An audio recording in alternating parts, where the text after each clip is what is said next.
Seekers of truth, we gather here to explore the profound mystery of our existence, specifically, that inevitable threshold we call death.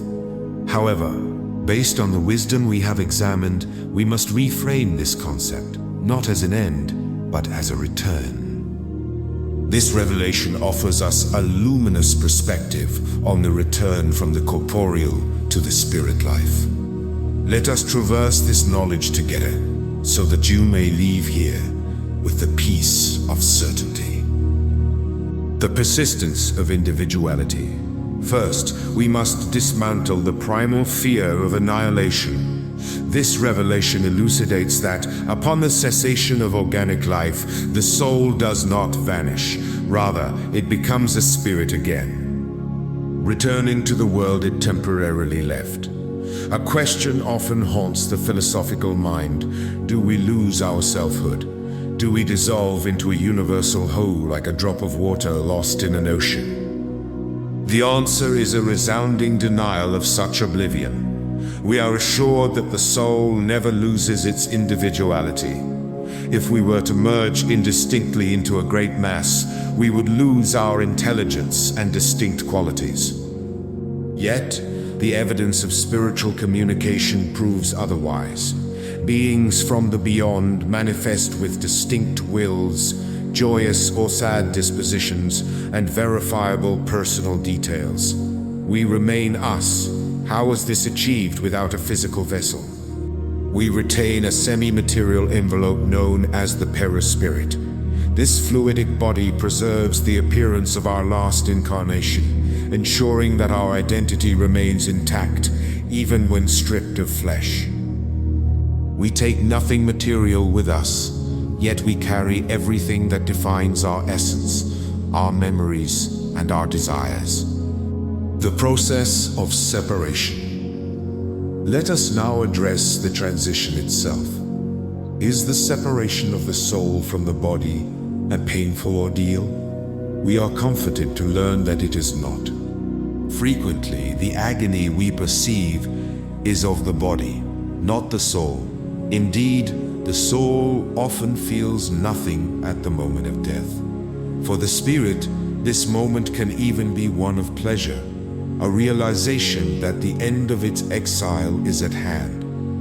This separation is rarely abrupt. The soul does not escape like a captive bird suddenly released. Rather, it liberates itself gradually. The bonds linking the perispirit to the body unravel slowly. They are not violently broken. However, the velocity of this release is governed by how we live. For those immersed in materialism and sensuality, the affinity between body and spirit is tenacious, making the separation slower and potentially more laborious.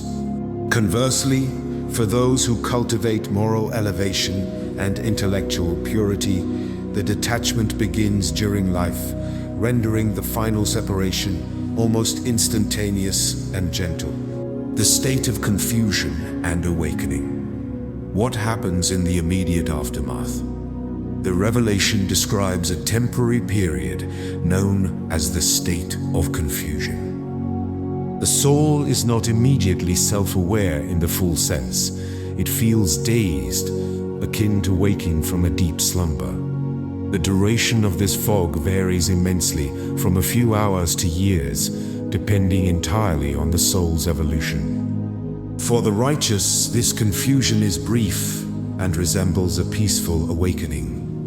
For those with impure consciences, it is a time of anxiety. A fascinating phenomenon occurs in cases of sudden or violent death, such as accidents or battle. Here, the spirit is often seized by astonishment and obstinately refuses to believe it is dead. Why? Because they still see, hear, and think.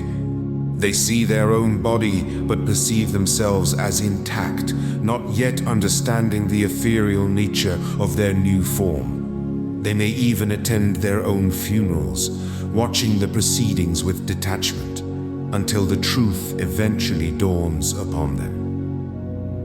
reunion, and eternal life.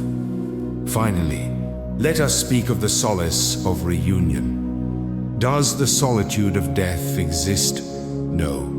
We are told that spirits immediately meet those they knew on earth, provided there is a bond of affection. Loved ones who departed before us come to welcome us, helping to free us from the bonds of matter. We must understand that eternal life applies only to the spirit. The body is merely transitory. The caterpillar entering the cocoon to be reborn offers us a pale image of this truth. Corporeal life is the chrysalis, and the spirit life is the brilliant existence that follows. Conclusion. Therefore, friends, let us not view death with terror. It is the destruction of the organic machine, but the liberation of the operator. The memories we carry will be sweet if our conduct has been pure.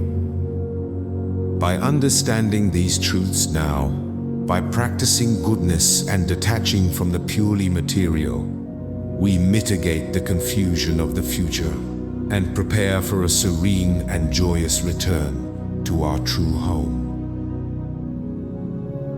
Go forth with this knowledge. You are immortal, distinct and awaited by those you love.